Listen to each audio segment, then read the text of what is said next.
안녕하십니까. 1분 신학 유튜브 채널에 들어오신 독자 여러분들을 진심으로 환영합니다. 본인이 피치 못할 사정으로 그동안 방송을 못하였습니다. 앞으로는 이런 일이 없도록 최선을 다할 것입니다. 오늘은 10번째 시간입니다. 성도의 존재 이유. 나는 왜 사는가? 우리 모든 인간의 가장 철학적 기본 물음이라고 말할 수 있겠죠. 나는 왜 사는가? 당신이 세상을 사는 목적이 뭔가? 무엇 때문에 당신은 사는 것인가? 과연 나는 어디서 와서 어디로 가는 것인가? 아마 이런 물음은 우리 인간이 살면서 한 번쯤은 잠깐 생각을 해보았던 물음이라고 여겨집니다. 과연 나는 어디서 왔으며 어디로 가는 것인가? 성경은 이에 대해서 말씀하고 있습니다. 성경 구절을 제가 한 군데를 읽겠습니다. 만물이 주에게서 나오고 주로 말미암고 주에게로 돌아감이니라. 그러니까 모든 만물은 하나님에게서 비롯되어서 하나님에게로 돌아간다는 것입니다. 그렇다면 나의 존재 목적이 뭔가? 이걸 좀 더 범위를 줄여서 성도는 왜 존재하는 것인가? 그걸 성경은 정확하게 말씀하고 있습니다. 이사야서 43장 21절 말씀을 보면요. 이 백성은 내가 나를 위하여 지었나니 나의 찬송을 부르게 하려 함이라 라고 말씀하고 있습니다. 여기서 1인칭 나는 하나님입니다. 그러니까 하나님께서 이 백성을 창조했는데 이 백성은 하나님 당신 자신을 위해서 창조했다는 것입니다. 그리고 여기서 이 백성은요, 이 백성은 이 지구상에 있는 모든 전 인류를 말하는 것이 아닙니다. 이 백성은요, 예수님이 이 땅에 태어날 때 그때 천사가 와서 마리아에게 하신 얘기가 있습니다. 그게 뭐냐면 네가 아이를 낳는다. 그 아이를 예수라 하라. 그는 자기 백성을 저희 죄에서 구원할 자임이라 라고 말씀합니다. 자기 백성인 거죠. 그러니까 여기서 이 백성들은 어떤 한정된 별도의 백성들을 의미하는 것입니다. 하나님은 그 백성들을 창조를 했고 그 백성들은 하나님 당신 자신을 위해서 창조했다는 것입니다. 그 목적이 뭐냐? 나의 찬송을 부르게 하려고 하셨다는 겁니다. 여기서 찬송은요, 히브리 원문을 보면 테힐라라는 낱말인데요. 이것은 할랄이라는 동사에서 왔습니다. 이 낱말의 의미는 뚜렷해지다, 명백해지다, 뚜렷하게 빛나다 이런 뜻입니다. 우리가 잘 아는 우리 기독교인들이 자주 쓰는 할렐루야라는 이 낱말도 여기에서 왔습니다. 그래서 하나님은 당신의 백성들을 지으신 목적이 당신 자신을 위해서 당신의 자신의 영광을 위해서 여기서 테힐라라는 말이 찬송, 칭찬, 예배, 자랑 이런 뜻입니다. 그러니까 하나님의 영광을 위해서 하나님을 예배하기 위해서 하나님의 자랑을 위해서 하나님께서 이 백성을 창조했다는 것입니다. 그래서 예수님이 이 땅에 오셔서요 그런 삶을 살으셨던 것입니다. 그걸 우리 주님께서는 명백하게 당신 자신의 삶을 통해서 우리에게 보여주신 것이죠. 그래서 지난 시간에도 말씀드린 바와 같이 우리 성도 또한 역시 나가 아닌 하나님을 위한 하나님의 영광을 위해서 존재하는 자들이라는 것입니다. 예수께서 말씀이 육신이 되어 이 땅에 오셨다는 것은 바로 보이지 않는 하나님, 그 영이신 그 하나님의 영광을 육신으로 내보이신 것입니다. 그래서 성도도 자신의 삶 속에서 그 말씀이신 하나님이 육신으로 나타나야 하는 것입니다. 그렇게 성도는 작은 예수로 하나님의 말씀으로 삶이 되어야 한다는 것을 의미하는 것입니다. 사실 이 땅의 성도들은요, 위대한 신분을 갖고 있는 자들입니다. 왜 그런가? 그것은 우리 주님께서 우리들에게 보여주신 그 놀라운 사랑, 우리 인간들이 도저히 행할 수 없는 그 놀라운 사랑을 증거할 자로 보내심을 받은 자들이 우리 성도들이기 때문에 그렇습니다.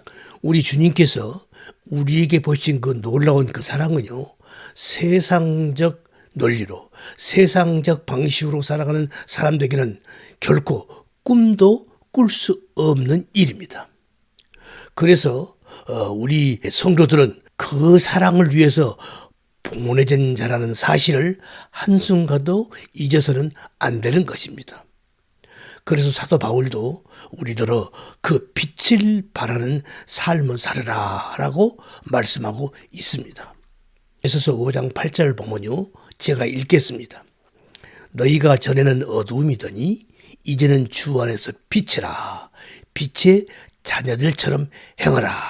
빛의 열매는 모든 착함과 의로움과 진실함에 있느니라 라고 말씀하고 있습니다. 이렇게 성도는 빛으로, 말씀으로 삶을 살아내야 하는 책무가 우리 성도들에게 있는 것입니다. 왜냐고요? 바로 이를 위해서 하나님은 우리를 지으셨고 우리를 부르셨고 우리를 이 땅에 보내셨기 때문입니다. 그래서 주님도 이렇게 말씀을 하시죠. 마태복음 5장 14절 말씀을 보면요, 너희는 세상의 빛이라. 산 위에 있는 동네가 숨기우지 못할 것이요. 사람이 등불을 켜서 말 아래 두지 아니하고 등경 위에 두나니 이러므로 집안 모든 사람에게 비치느니라 라는 말씀을 하십니다. 바로 이것이 우리 성도들이 이 땅에 존재하는 이유입니다. 우리가 신앙생활을 하면서 우리가 주님을 믿는다 하면서도 말씀드린 바와 같이 우리 성도들이 빛의 삶을 전혀 고려하지 않는다거나 전혀 그러한 시도조차 하지 않고 있다면 그런 경우를, 그런 성도는 과연 하나님께서 믿음을 준 성도가 맞는가라는 것을 생각을 한번 해보아야 하는 것입니다. 그런 자를 성경은 사도 요한은 어두움이라고 표현을 하고 있습니다. 그렇게 우리가 빛을 발하고 살 때 세상은 두 가지의 반응이 나타납니다. 그 첫째 반응은요, 빛이 확 비춰질 때 어두움인 자신을 발견하고 통해 자복하는 반응입니다. 이런 사람들은 하나님께로 돌아오지요. 그런가 하면 빛을 대항해서 오히려 빛을 공격해 오는 자들이 있습니다. 자신들에게 비치는 빛과 그 말씀을 향해서 오히려 돌을 들고 공격해 오는 자들이 있다는 것입니다. 그래서 우리 주님의 삶이 그렇게 녹록치가 않았던 것입니다. 참으로 고단한 삶을 살으셨던 것이죠. 또한 우리 성도가 우리가 이 빛의 삶을 살려고 할 때 세상은 필히 우리에게 공격을 하게 되어 있고요. 우리를 철저하게 짓밟아 버리려는 그런 시도를 하는 것입니다. 요한복음 1장 5절을 보면요, 이런 말씀이 있습니다. 빛이 어두움에 비치되 어두움이 깨닫지 못하더라. 여기서 어두움에 깨닫지 못하더라 해서 깨닫다 이 말이요, 헬라어 원문을 보면 카탈람바노라는 낱말입니다. 이 말은요, 붙잡다, 단단히 움켜쥐다. 어떤 의미로 단단히 붙잡냐면요, 저기를 품고 아주 꽉 붙잡아 매는 것입니다. 그리고 소각하다, 이기다, 이런 뜻입니다. 그러니까 세상의 힘의 논리를 가지고 살아가는 사람들은요, 이 빛을 비추는 자들에게 바로 이렇게 달려드는 것입니다. 그들을 붙잡고 단단히 움켜쥐고 그들을 이겨내려고 하는 것입니다. 불태워 소각해 버리려고 하는 것입니다. 그래서 우리 주님도 그렇게 어려운 삶을 살으셨던 것이고요. 12 제자들도 그렇게 고난의 길을 걸어갔던 것이고, 오늘날 우리들도 여전히 그렇게 신앙생활을 하는데 어려움이 있는 것입니다. 우리가 빛의 삶을 이 땅에서 살려고 한다면, 정말로 성도로서의 참 빛의 삶을 살려고 할 때는 필히 이렇게 우리를 공격해 오게 되어 있다는 것입니다.